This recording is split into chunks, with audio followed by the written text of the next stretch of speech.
There's so much to say about that piece of music. It's layered. It's European. I'm sensing Germany. It does remind me of that film I starred in France all those years ago. Yeah. I thought that was taken. I thought that was banned in all countries. Most countries. That was an art house expressionist. It was. It was only a short film though. Yeah, it was comedic though. It wasn't designed to be short. No, it just ended up being quite short.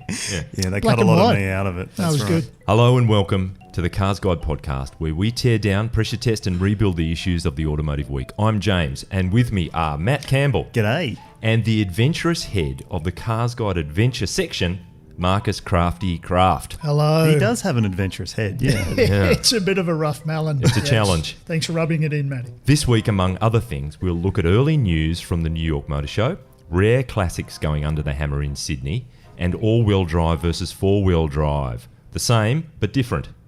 But first, Musquatch.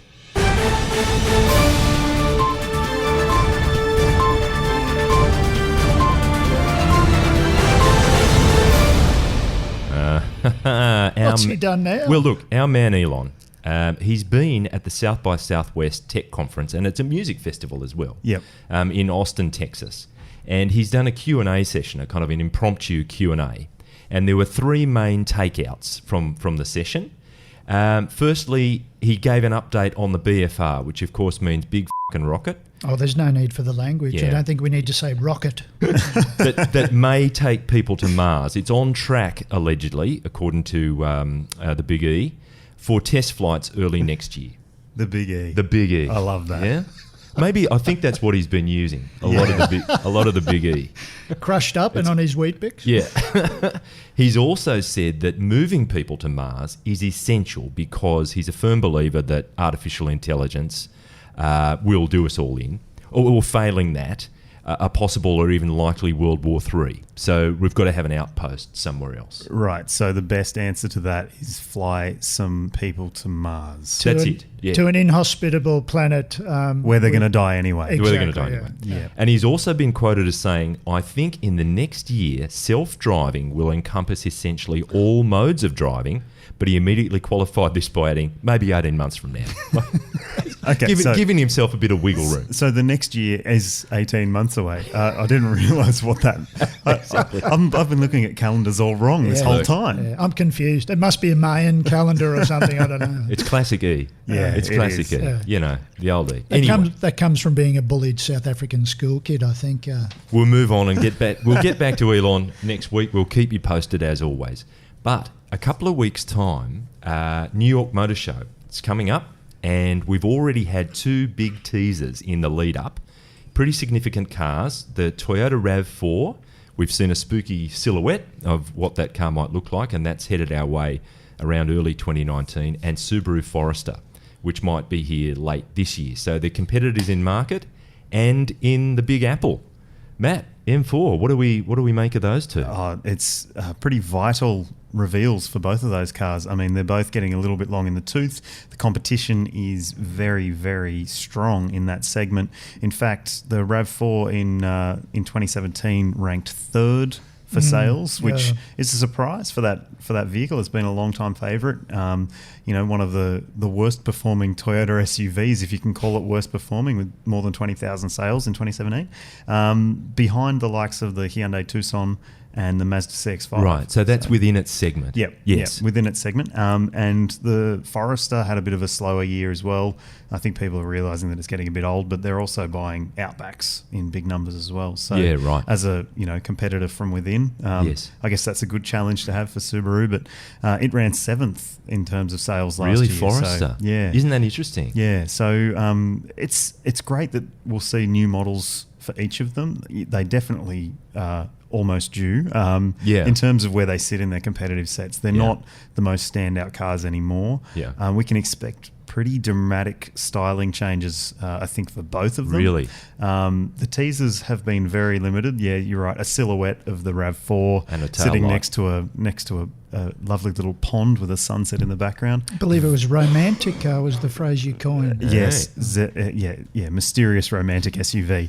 And then the Forester was a tail light shot, which also indicated a bit of a departure from the current styling. So we're going to see pretty big changes, I think. If the Forester's anything, if there's anything to go by in terms of the Subaru Ascent that came before it, Sure. which is the bigger SUV that's sold in America, Yeah. then the Forester will be a bit chunkier looking, a bit more muscular. At least it's not another Visive concept, Yeah. I think we're Visived out. Yeah. But Crafty, these cars are kind of on the periphery of the genuine off-highway kind of world, aren't they? But they're, Yeah, no, absolutely. But like Matty touched on, they have their fan base, and it's pretty substantial because those things still sell by the truckload.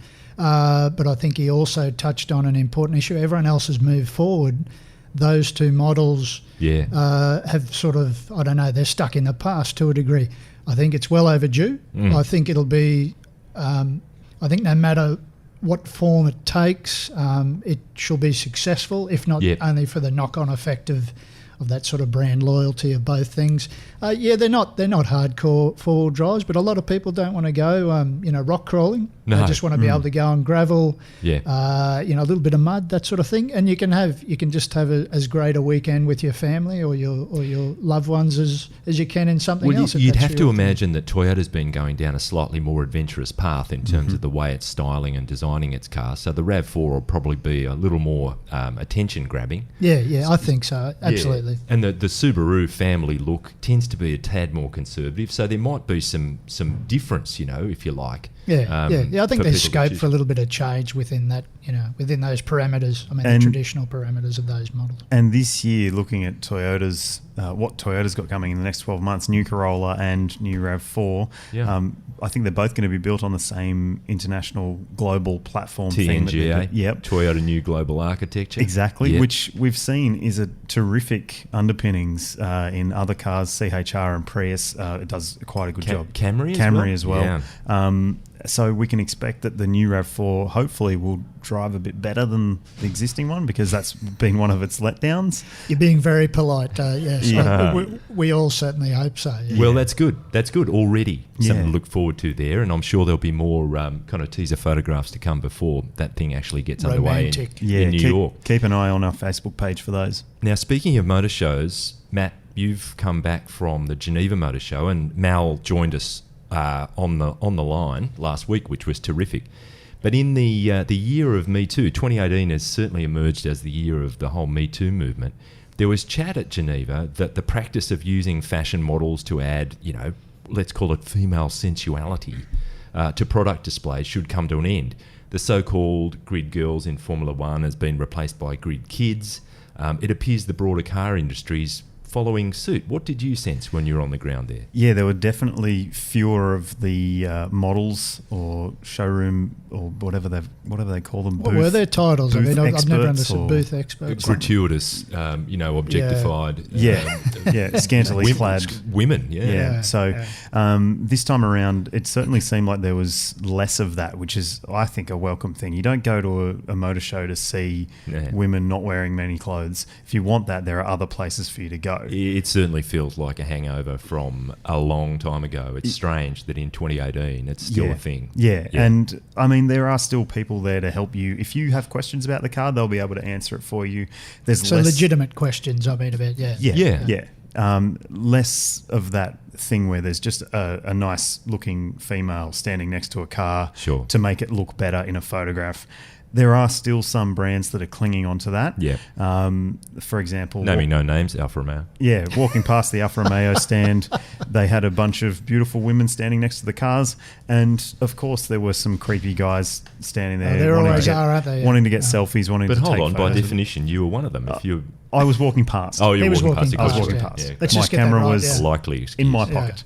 But I think that's you're right. It's on its way out. We did see also we've seen other brands taking a different tack with that, with male and female attendants on the booths, which is good. Are they necessary at all? Really? I just don't think we should have anyone there. Have a proper tech guy or an engineer, someone who can answer serious questions. Yeah, go with the Genius Bar. A thing like bar. Apple. That's perfect. Yeah. It's, it really should go the way of the dodo. I mean, we're in the 21st century now. Let's kick on with things. And, well, that's good. Let's see what happens at New York in a couple of weeks' time, and we'll see what goes on there. Now, it's time for a message from an Aussie automotive icon, Winton. Life's a journey, and for over a century, Winton's been helping Australians enjoy the ride. Behind the wheel of a Winton, you're comfortably in control of the most efficient, enjoyable, and brilliantly engineered car in the world. In fact, from class-leading luxury and performance cars to light trucks, heavy haulers, and agricultural equipment, all supported by our no-haggle lifetime warranty and industry-leading service, Winton covers all the bases. Winton, Australian with a world of difference.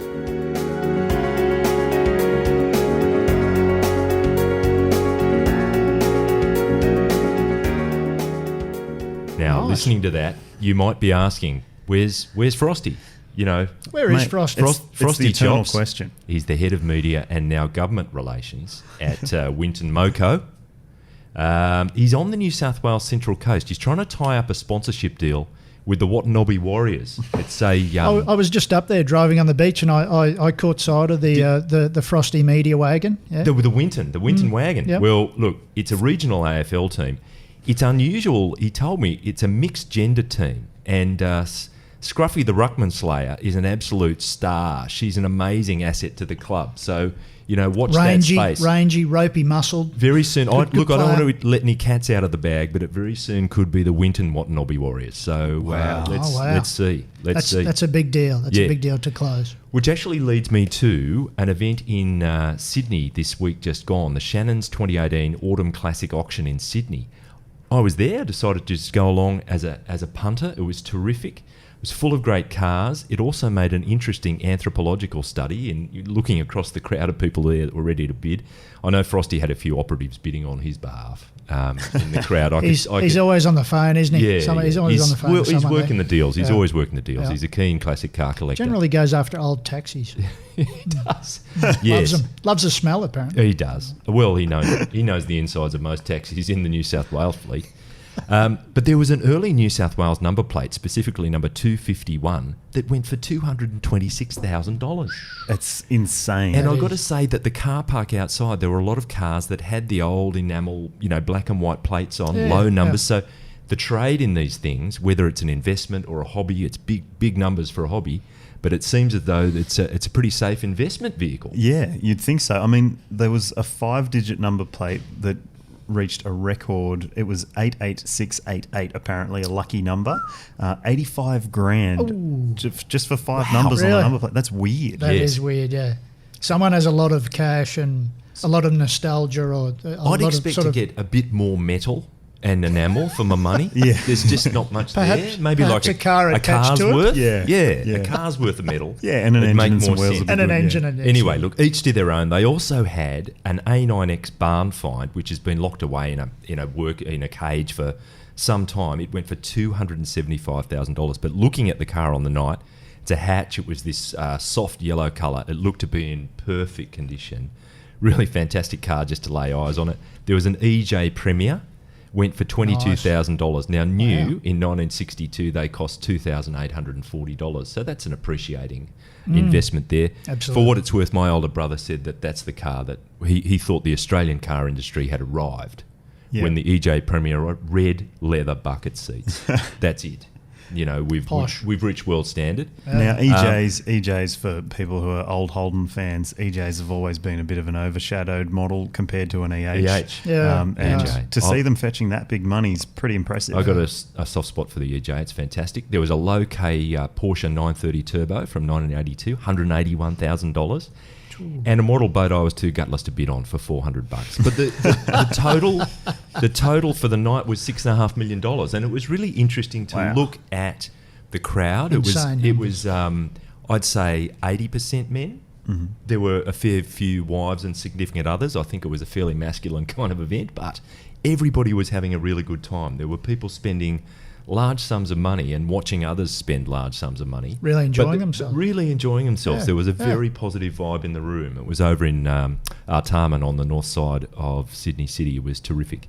So, auctions in general can be a real event to go to. Yeah. Like even if you're just having a casual look around, you're not even bidding on anything. The atmosphere can get pretty electric. well, the way it was managed in that there were online bidders and people in the actual room and the toing and froing, it could have been property, it could have been antiques. Auctions have their own dynamic.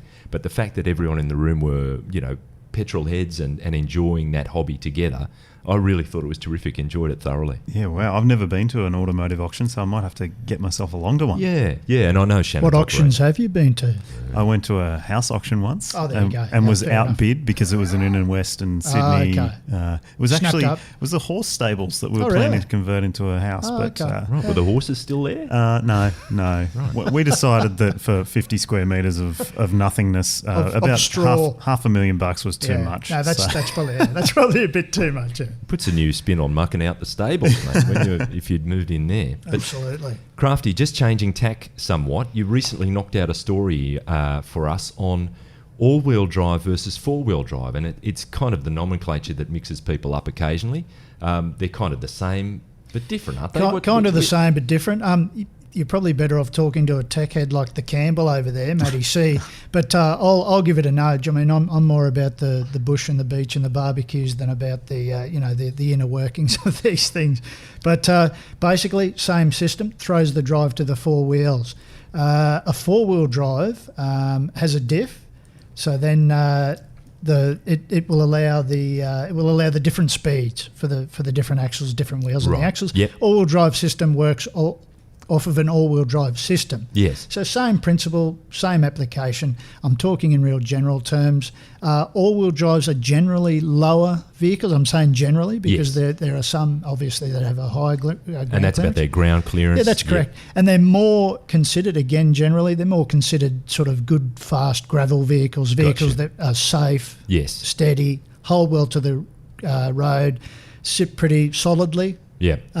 So they might get you to your fishing spot so long as it's just a gravel road Yeah, and a absolutely, bit of absolutely. softer stuff. Yeah. But if you're into a 4x4, Yeah. you're going to have a transfer case That's with the correct, low yeah. range ratios, That's right, yeah, and really yeah. you're going to be crawling and Yeah. have that ability. Yeah, a four-wheel drive, I'll say a full-time four-wheel drive has a dual range transfer case. So that means you have access to high range, low range. That means you can, again, generally, I mean, there are some drivers who can take all-wheel drive vehicles into places that I wouldn't expect that they'd be able to get safely and with minimum damage. But they will take you to place. So you've got more torque at a sort of grass levels route. Yeah. So plenty of sort of slow creep power. Yep. Take on steep inclines, declines, that sort of thing. And I don't know about you, Matt. I occasionally dip into Crafty's world, courtesy of new product launches and what have you. Do a bit of rock crawling in the proper 4x4s. It's fantastic fun, isn't it? It sure is. Yeah. I think there are a lot of people out there who don't actually know the ability and the capability of their cars. Particularly, like I've tested a few 7-seat SUVs and I've been a bit surprised. Basically, they're just let down by tyres a lot of the time. Like the all-wheel drive systems are actually pretty good. Yeah. Oh, absolutely. But the tyres that you fit can be the difference between getting somewhere and not getting anywhere. And also the pressures you run. I mean, Yeah. and we touch upon this in every yarn and adventure. It's all about driving sensibly, safely. But if you adjust your pressures to suit the terrain, I've seen people in two-wheel drive station wagons in the Simpson Desert take on massive dunes. So if you can adjust your tyre pressures, get the right rubber on. I mean, that's always going to be a big help from the start. But get your tyre pressures right and you can pretty much go. And as a go consumer, you're probably going to think about what you're going to use the vehicle for most. Yeah. So it's always a compromise, isn't it? You Absolutely, might have a really hardcore off-road tyre, but when you put it on the bitumen, it might be loud. It's noisy. You'll all of use that. more fuel. Yeah, and not as so- grippy. So you've just got to work out what's right for you. Absolutely, yeah. Yeah. All right. Well, look, speaking of adventure, Lexus is launching, of all things, a premium yacht for sale Is this worldwide. Boats Guide or Cars Guide, James? We seem to be For the next fair 5 amount of minutes, nautical it's stuff. for the next 5 minutes, we're just taking some liberties here. Can you because take off your Lexus- sailor's cap for a second? Lexus is primarily an automotive brand, as we know, but it's going to be building a 20-metre long, suitably luxurious motor yacht. That's a monster. It'll be built by Toyota Marine, which I've only recently learned is one of the largest premium yacht makers in Japan. And they had a concept sports yacht not long ago, and it's based on that. And that concept was powered by two 351 kilowatt Lexus 5-litre V8s. That's so nice. This one is much longer than that boat. Yeah. So you'd imagine it's going to kind of build on that power. So it's all of those things. But I reckon the real reason they're doing it is because Merck's doing it. And That'd be it, yes. absolutely. So Merck's That'd be got it. Silver Arrows Marine, and they have their Arrow 460 Gran Turismo. Right. So, we'll have some links where people listening can go off and have a look at these. But it's a bit of tit for tat, I think, in the premium car world. Yeah. They've now hit the water. Yeah, exactly. And look, Marine isn't foreign to some brands who do this. Hyundai in Korea has a boats department and they build boats. Yes, So- they do. And, right up to super tankers Yeah, and yeah. the whole bit, don't they? Exactly. Yeah. So, I mean, diversifying is an interesting way of making new business. So, Well, when you think about the three-pointed star for Mercedes-Benz, it was air, land and sea Yeah. with the 3 points. So they've got a little bit of cred, I suppose. and if you the think whole about boat. the spindle grill of a Lexus, you think, how are they going to fit that to a boat? No, well, that's the propeller. It's just at the other end. Oh, yeah, right. That's the stern drive. Yeah, okay. Becomes a spindle stern drive. I look forward to your review on it, James. Yeah. When you actually take it out. Could be Mate, fun. if You it's- say drive a boat. What do you steer I think it? steer it. Steer it. I think you steer Yeah, a boat. okay. You captain it. Captain it. You captain a boat. Skipper. And you're right. You do need the little peaked. You can doff your sailor's cap. Even with two V8s, how good would that boat sound? If it's 20 metres long, so it's bigger than the concept, could there be 4 V8s? Oh, How squeeze good. them in. A quad Yeah. V8. You're a boat hot rodder. Oh, You're thinking. I'm into I it. like your thinking. Speaking of Campbell hot over there. rodders, it's time for a word from our overly enthusiastic colleagues at Oversteer. What happens when you put 3 hooligans together in one room?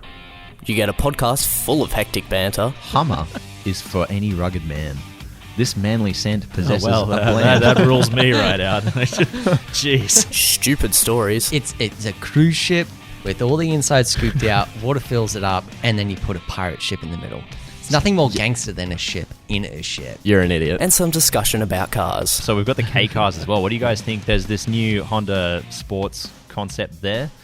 I think it looks so cool. It does look a bit funky, mate. The Oversteer Podcast on the Cars Guide website, iTunes, and where all good podcasts are sold. I don't know about those guys. They're scamps, aren't they? They need to be pulled into line. I would not leave my wallet on their desk. Just don't trust them. Crafty, I got think you're shifty eyes. the mentor that these people need, and thankfully we can all be grateful that you're around to help pull them into line. Oh, we all try. We'll move on. VW Group, which of course encompasses almost every automotive brand in the world these days, has come out and said that it will build EVs in 16 factories by the end of 2022, so zero tailpipe emission vehicles, on the way to 3 million EVs a year by 2025 across its 12 brands. And I just got to pose the question, what if nobody buys them? It's a bloody good question. It's one of those things. If you build it, they will come. Will they? Will they though? It Will seems they? like the supply side is heavily loaded Yeah. here. Like Oh, yeah. if we push this product out into the Yeah. market, The- people will buy it. the Have only- they done their market research? I mean, have they sent out a few flyers? and You'd people have imagine. ticked, yeah, I'll buy an EV. I think you should get onto them, Crafty, because Yeah. that seems like a fly in the ointment that they haven't actually done that, Asked that anyone part of the whether they- business case. Yeah, I think there's some serious things that need to be overcome before they'll sell 3 million EVs. That's a lot of units. That's a I, lot would, of- I would think that things like battery range, Yeah. power output, and also cost. Mm. We've seen Volkswagen's come out with a family of EV models that it wants to show you and sell you, like the one that was shown at the Geneva show, the Vision concept. And Porsche had Yep. its the remind me, the Mission E Yeah. Sport Turismo, Exactly. which was hideous. Right. These sorts of cars, they do open up the possibilities of reimagining how much you can fit into that size of vehicle. So, for example, the Vision is the size of a Passat, Yeah. but with the interior space of a Phaeton. So the Phaeton's the big limousine. Yeah. But it's a weird car. It's like they said, it's not going to have a steering wheel. It's going to be one so of it's those fully cars. autonomous as Yeah, well, so level 5. Yeah, so you sit in it, and it had a footrest, like where you would usually have the dashboard. Yeah. There was no dashboard. So Crafty, how That's do, just you, scary. how do you go with your, electric 4-wheel drive, doing the river crossing, and just a big zap and everything? The fish are all floating on the top, and you haven't made it to the other side. Well, I mean, funny you should mention that, because I've done another yarn for Adventure. I think it's already gone up. But just touching on technology, but Land Rover Jaguar have already started testing fully autonomous off-roaders. So things that will react to, the terrain and changes in conditions and that sort of thing, but no mention of sort of electric. Because when you're thinking about, you're talking about your wading depth and stuff like that. I mean, sure. you'd have to have fully sealed batteries. You would. And sources of power. And that also sort of your thing. range. If you really want to go and explore, you don't want to be limited by, range anxiety, having to get back to a charging point. There's not going to be a charging point in the middle of nowhere, is there? Like Birdsville or something. But I do Maybe think these sorts of adventurous vehicles might have that. They might be where the plug-in hybrid plays its best part, because if you can still rely on fuel to a degree, but have the opportunity to run electric power if you're driving around town, for example, Absolutely. that's going to be the win-win for most people. it's going to be gold, isn't it? You're still going to have to, like, if you're going to the Simpson Desert and your vehicle's got a small tank, you're going to take jerry cans with you. Absolutely. So you can't take a jerry can of electricity, but you can take one. You can take a generator. Yeah. You can take a jerry can of Yes. fuel for your plug-in. So I remember suffering range anxiety in a Tesla, and I was with a photographer, and I asked if we could plug in his battery pack from his flashes into the car to help get us home. Sadly, it wasn't going to work out. But it's not a good feeling.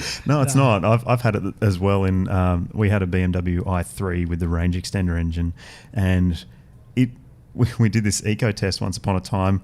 And we're driving back, and it gets to a point where it's running basically I think it's a 2-cylinder engine that's just basically trying to create energy so your batteries have got power.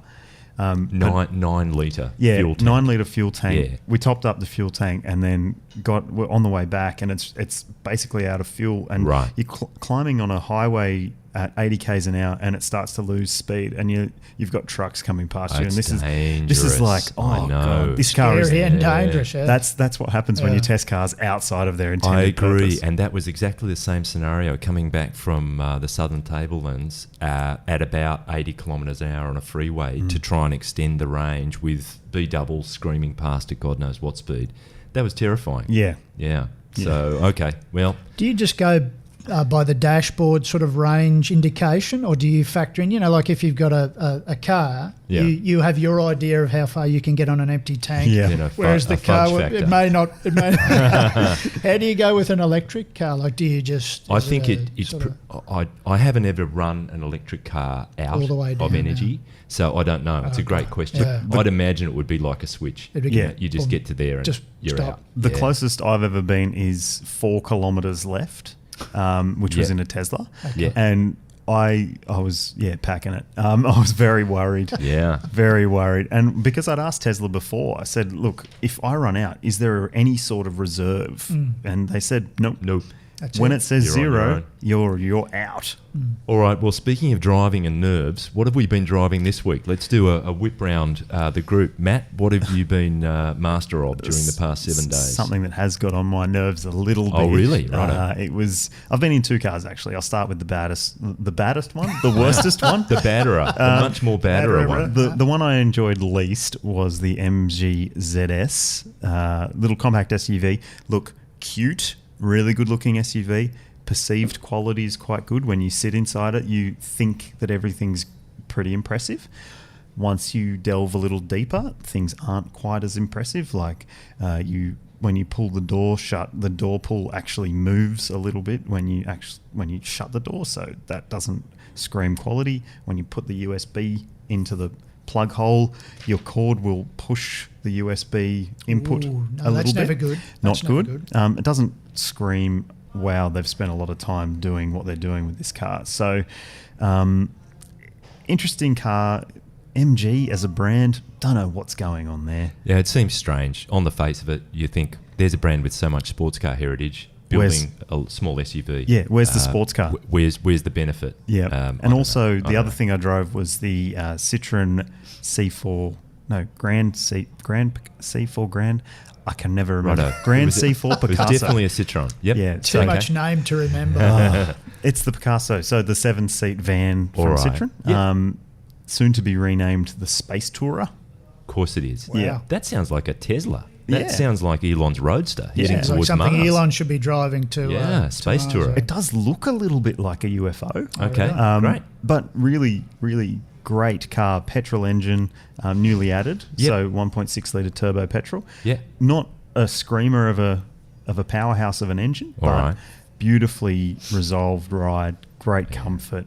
You know, Citroen, they don't disappoint when it comes to ride comfort. It's a And specialty, isn't it? yeah. Really, of that whole PSA. Peugeot and Citroen, they have something there, don't they? Fantastic family option if you're looking for one. Cool. Crafty, what have you been behind the wheel of? I've been in the meatier end of the vehicle spectrum. I've been in an Everest Titanium, the top spec.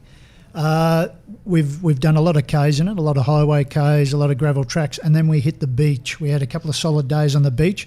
I was a bit concerned because it's on 20-inch wheels, 20-inch alloys. Never a good idea when you're off-road, but it did fine. Right. It has the terrain management system of the sort of Ford Ranger Everest lineup. Yeah. Good system. Great. Same sort of principle as the Land Rover system, so you can switch it into whatever mode you want. So snow, we didn't see a lot of that. Sand, gravel, that sort of thing. We had an absolute ball. We got bogged a couple of times on purpose. Yes. Once not on purpose, but because no one else was going on that bit of the beach.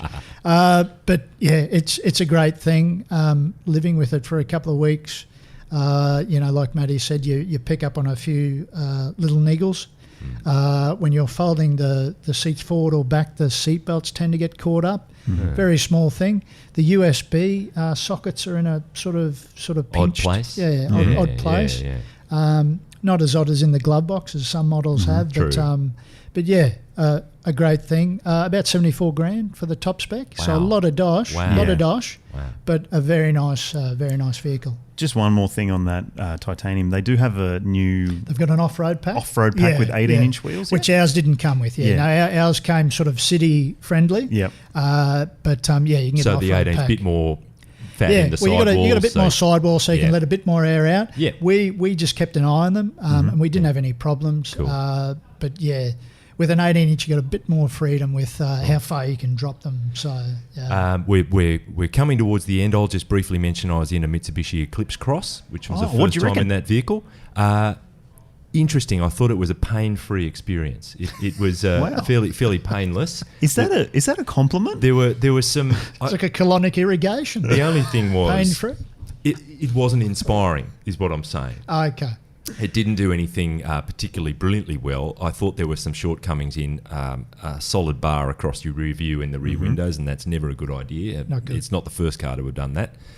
A lot going on in the interior design, and I don't know whether it's as cohesive as it could be, but in terms of the drive, the only thing I did find it stood out a mile is when you press that eco button, it pulls the rug out from under that car. It doesn't want to go anywhere. Driving in eco mode around the city, this was the all-wheel drive version, is a chore. And you So find pretty jarring. there's nothing there. Anyway, let's move on. I think we're up against it time-wise. Guys, we've crossed the finish line. Thank you, Matt. Thank you. And Crafty. May your roads be rocky and your tyre pressures appropriate.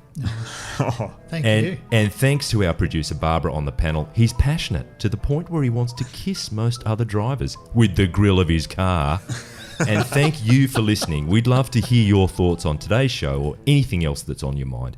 Search for Cars Guide on Facebook and Instagram and use the hashtag CGPodcast, or email us at comments@carsguide.com.au. Please subscribe and rate and review us on iTunes.